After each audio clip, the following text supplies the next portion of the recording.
はい、どうもソンツンです。今日これからなんですが、ペンニャの丘 C1 ヤンシャンに登ってペンニャ教会というところまで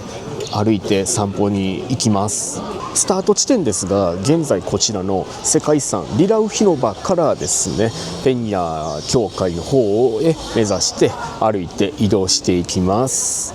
ちょっと黒くなって見にくいところもあるんですけれども、この矢印の方向、右側の見えるかな、見えるかな、ジュジャオシャンジャオタンチャペルオブアワーレイディオブペンニャ、この方向になりますので、このリラウ広場のですねすぐ脇にある小道を歩いていって、ペンニャの丘の頂上にありますペンニャ教会へ向かっていきます。このリラウ広場のすぐ脇にある道がヤーポージンジエルアドリラウがこの、脇道の名前になります。リラウ広場周りの建物もですね、かつてポルトガルの時代のですね名残が残っているエリアみたいなところが多いんですけれど、こういう、ちょっと今なんか修復作業してるのかな、こういう洋風の建物があったりですね、ちょっと廃墟っぽくもなっていますね。なかなか雰囲気があるかなと思います。でもちょっと歩いていくとこういう一般のですね住宅マンションのところになるんですね。でペンニャ教会に行くにはですねいくつかのルートがあります。で一応サムネ過去動画のサムネをちょっとこの辺りに出しますけれども、この動画の中ではまた別のルートでねペンニャ教会に行きました。今日はリラウ広場というところからペンニャ教会に行くんですけれども、過去動画ではこれ公務局っていう、世界遺産の建物があるんですけれども、そこからですね遊歩道を渡ってペンニャ教会の方にね行ったという動画がありますので、そちらの方も概要欄の方に出しておきますので、また時間があればご覧になってください。で突き当たりまで歩いてきましたら、ここのですね階段を上がっていきまして、するとこういったところにですね出るんですが、またこちらの方に案内標識がありますので、逆光で見にくいかなこれ、ペンニャ教会っていうのがですね、またいや暗すぎて見えないかな、これがペンニャ教会の方向を指しているんですね。ということでこっちの方向にですね歩いていきます。するとさっきの案内標識のところからちょっとだけ歩いていったところにですね、こういったまた標識が出てきますので、ペンニャ教会逆光だ完全にの方向がですねこっちになってまして、もうすぐそこの、てっぺんに見えるところがですねペンニャ教会の上の部分が一部見えているんですね。その前にですねちょっとだけ寄り道をして、この道ですね、これをちょっとまっすぐ歩いていきますね。ジュシジョンジェというのがこのストリートの名前になって、ちょっとだけここをですねまっすぐ歩いて寄り道をします。で寄り道が終わったらまたここにまで戻ってきてですね、そこの上に見えているペンニャ教会まで上がっていきます。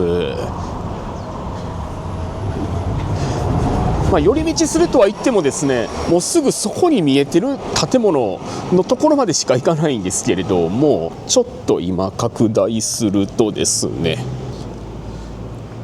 クリーム色のこの建物ですね、そこまで歩いていきます。真ん中のその入り口のところにですね国旗があるんですよ。これがポルトガルの国旗になるんですね。こちらは現在はポルトガル領事の官邸になるんですが、かつてはベラビスタホテルというホテルだったんですね。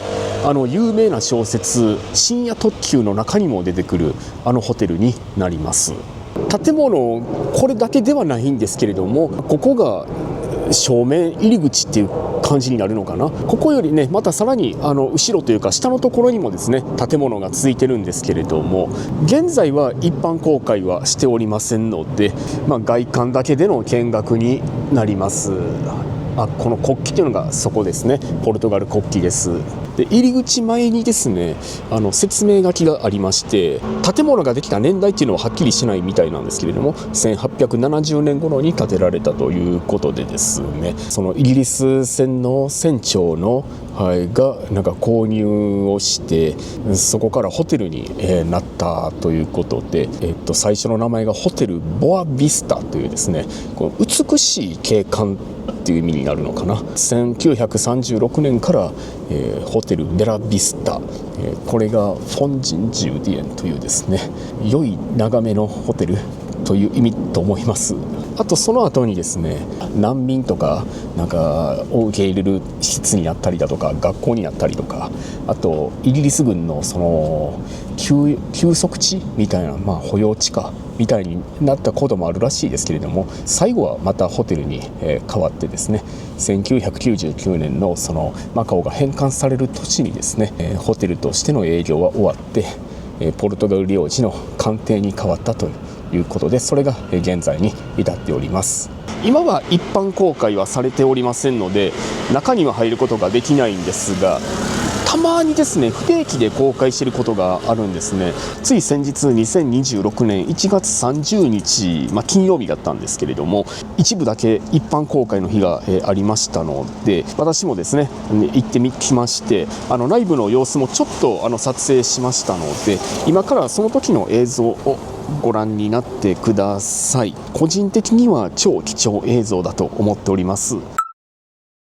ではこの日は2026年1月30日、ポルトガル領事館旧ベラビスタホテルの内部が一部公開されるとのことで行ってきました。午後2時半からのスタートとのことで、それに合わせましたが、もうすでに長蛇の列になっておりました。正直そんなに人気のあるものだと思ってなかったので、行けばすぐに入れると思ってましたが、この日は平日にもかかわらず、こんなに多くの人が駆けつけるなんて全くの予想外でした。この正面入り口にたどり着くのに1時間以上並んでました。これまでにも何度か公開されたことはあるようですが、私が入るのは今回が初めて。気分はもう完全に深夜特急でした。公開されていたのは下のフロアのみで、おそらくかつて客室だった上のフロアには今回は行くことができませんでした。おそらく深夜特急で沢木耕太郎先生が宿泊されたのは1970年代の頃だと思いますが、その当時立派なホテルにしては超破格の宿泊費だったとのことで、この部屋はもしかしたらかつての客室だったのではないでしょうか。ホテルだった当時と今で内部がどのように変化したのかは分かりませんが、さらに中に進むと応接間のようなエリアと、さらにはダイニングルームも見えました。こちらの絵画、一瞬南蛮屏風かなと思いましたけれど、日本画のそれとはちょっと違いますよね。絵をよく見てみるとマカオ半島側が描かれていまして、例えばこの中に今では世界遺産のセントポール天主堂モンテの砦が確認できます。そして砦のやや下にオランダ国旗、17世紀初頭攻めてきたオランダ軍をポルトガル軍が撃退している場面を描いていると思われます。この絵画の他の部分を見ても17世紀初頭の時代で間違いないと思いますが、ちょっと面白かったのは、なぜか会場にルーレットテーブル、あとバカラテーブル、なぜ？内部には他にも面白い絵画がありまして、こちらの油絵ですが、左側に西洋のナイト、そして右側に日本の戦国武将です。日本刀でワインを開封しようとしている場面なんでしょうか。こちらも日本の戦国武将、部屋の窓から外を見つめているという。でもその奥にある絵画の中に描かれているのは中国の武将っぽくも見えます。E meets W, What can I do you for? カッコして What can I do for you? 文法を間違えちゃったんですかね。だからカッコが来て訂正。最後にバルコニーに出てみました。カジノがあるのは埋め立てエリアで、昔はここから海がよく見えたようです。それとこのバルコニーでもアフタヌーンティーが楽しめたようです。なのでちょっと私も座って往年の頃がどうだったのか想像を働かせてみました。普段ここには立ち入ることができませんが、現在アルティゼンホテル内にはかつてのベラビスタホテル内部をイメージしたカフェベラビスタがありまして、そちらでアフタヌーンティーを楽しむことができます。それでは以上一部だけでしたが、旧ベラビスタホテル内部の様子でした。動画はここから再び本編に戻ります。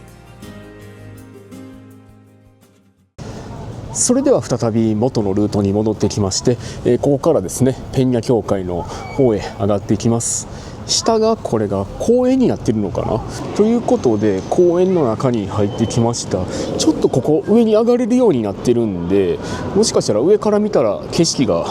見やすくなるのかな。ちょっと上がってみましょう。じゃあ上まで上がってきましてね、ここベンチとかもあってですね、静かでいいなと思う場所ではあるんですけれど、景色としてはあんまし大したあれじゃないですね。正面のマンションとかが見えてるだけなので、もう後編からは出てこの上にありますペンニャ教会の方上がっていきますね。じゃあ教会までもう距離としてはねもうほんのちょっとなんですけれども、ちょっと急勾配なこの石の坂道をですね上がっていきます。でこのペンニャの丘、一番頂上がペンニャ教会があるところだと思うんですけれども、海抜 62.3 メートルぐらいかな。だからそんな大したね高さじゃないんですけれども、まあ坂道はね結構急勾配なのでね、夏場とかにね来ると、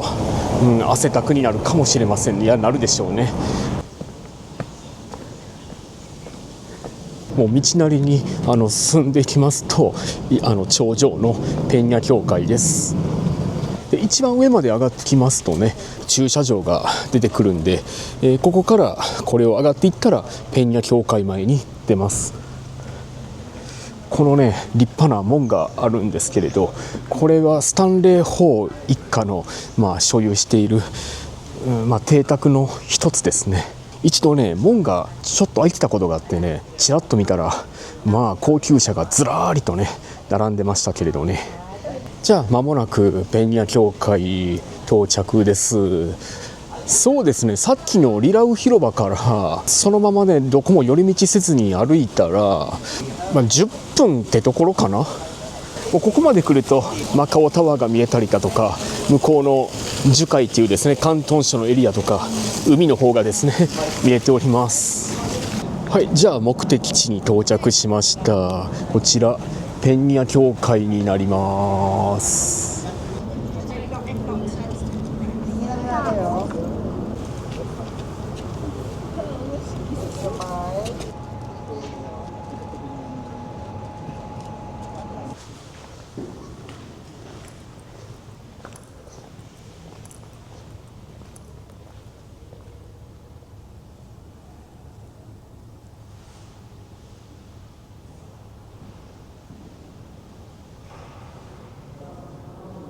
でペンニャ教会から周りを見るとですね、もっといろんな景色がね見えてきましてね、半島側の、こっちの方が、北部側の方ですね。で半島南部の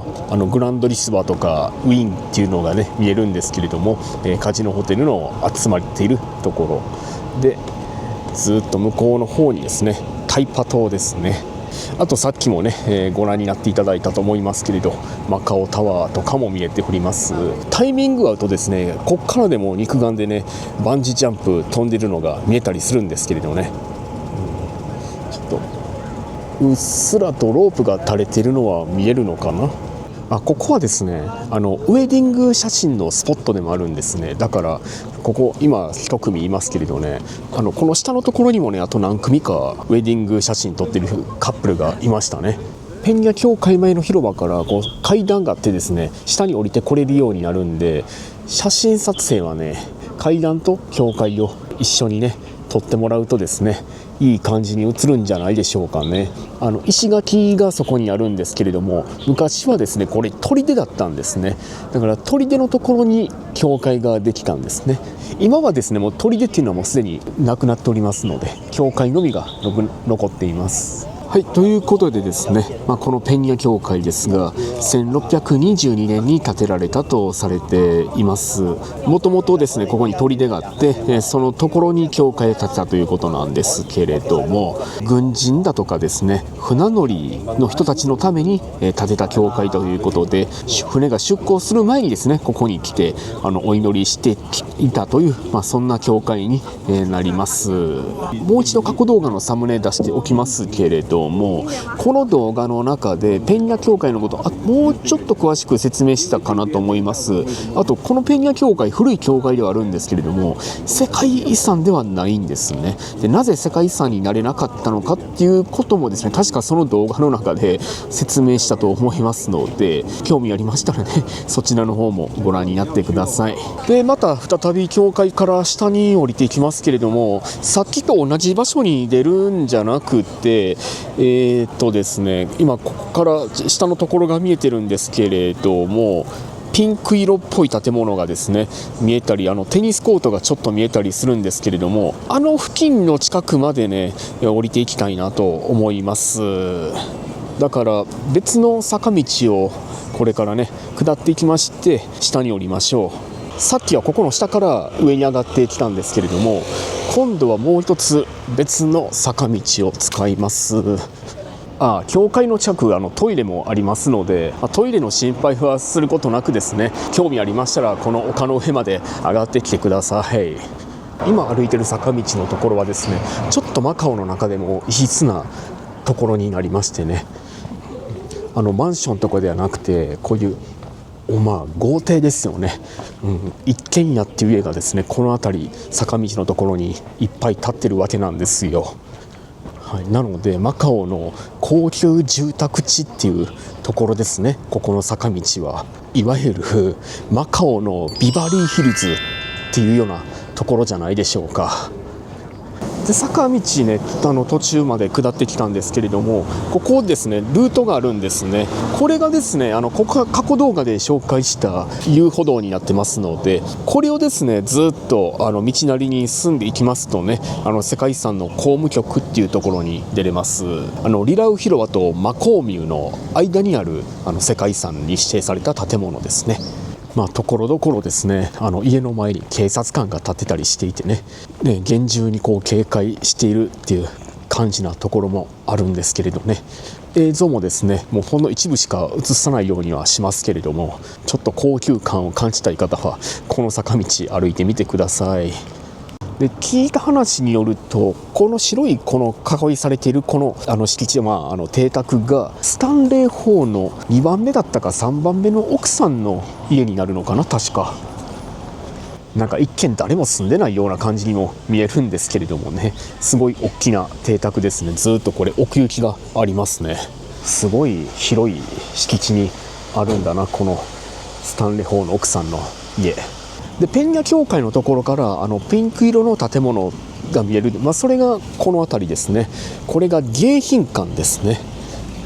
じゃあもうすぐこの一番下に出れるんですけれど、この辺りぐらいからペンニャ教会のある辺りぐらいまでねマカオのビバリーヒルズというようなところじゃないでしょうか。で坂間を降りてきましてね、今はサイワンフーという池のほとりのこのミングオッダーマルーというねところまで降りてきました。ですのでこの坂をねずっと上がっていきましたらペニャ教会にも行ける、ルートにもなっております。だからいろんなねルートがあるんですね。ペニャ教会に行くのに一番この坂道が教会まで行くのにきついルートかもしれませんね。じゃあ最後になりますが、ここからですね池のほとりを歩いていきまして、ペンニャ教会とそれからベラビスタホテル、旧ベラビスタホテルが見れるポイントのところまでね行きます。その2つが同時に見えるんですね。そこですね、以前に紹介したことがあるアリカレーハウスですね。ポルトガル料理店になっております。それでアリカレーハウスで思い出しましたけれど、なんかあの動画をご覧になっていただいた視聴者さんがですね、実際お店の方に行かれたっていう方、よくなんかお店の方からですね聞かされるんですよ。この動画を見てここへ来ましたよってね、なんかわざわざ伝えてくれる視聴者さんの方もねいらっしゃるようで、どうもありがとうございます。周りのその環境もねいいですしね、なんかマカオの風を感じながらね、外のテーブルでね食事もできるし、もちろん店内でも食事できますけれども、おすすめとしてはね、晴れてればテラス席でね、外のテーブルで食事されるのがねいいと思いますよ。で池のほとりを歩いてきましてね、もうすぐそこがベラビスタホテル、今はポルトガル領事官邸の、敷地になるんですね。でさっきのサイワンという池のところから今度はですね南湾湖っていうまた別の池のところまで行きますね。青に変わったらこうまっすぐ行くんですけれども、今立っているですねこの道がさっきのペンニャ教会のところからでもスタンレー法、マカオのカジノスタンレー法の持ち家の一つだということもね説明しましたが、ここのストリートの名前もスタンレー法通りということで、これが向こうのマカオタワーの方までですねスタンレー法大通りとなっていますスタンレー法大通りから、南湾湖の池のほとりのあたりまで歩いていきましてですね、今度振り返っていただくとですね、逆光になるかな、ちょっともう少し移動していきますとね、池のほとりからはちょっと移動させてもらったんですけれども、今真ん中のところにですねこんな感じですね。このクリーム色のところがその旧ベラビスタホテル、今のポルトガル領事官邸、そして丘のてっぺんにペンニャ教会になります。てな感じでですね、今日のコースは世界遺産のリラウ広場から坂を上がっていきまして、途中旧ベラビスタホテル、現在のポルトガル領事官邸のところをですねちょっと寄り道して、ペンニャ教会に上がり、でその後また別の坂道を使って、高級住宅街マカオのビバリーヒルズって誰か呼んでるのかな他に、そんなところですね歩いて南湾湖というところまでですね、来たという、そんなお散歩コースになりました。今日はこんな感じにしておきましょう。マカオ散歩のソンツンでした。ご視聴どうもありがとうございます。チャンネル登録をして一緒にマカオの散歩へ出かけましょう。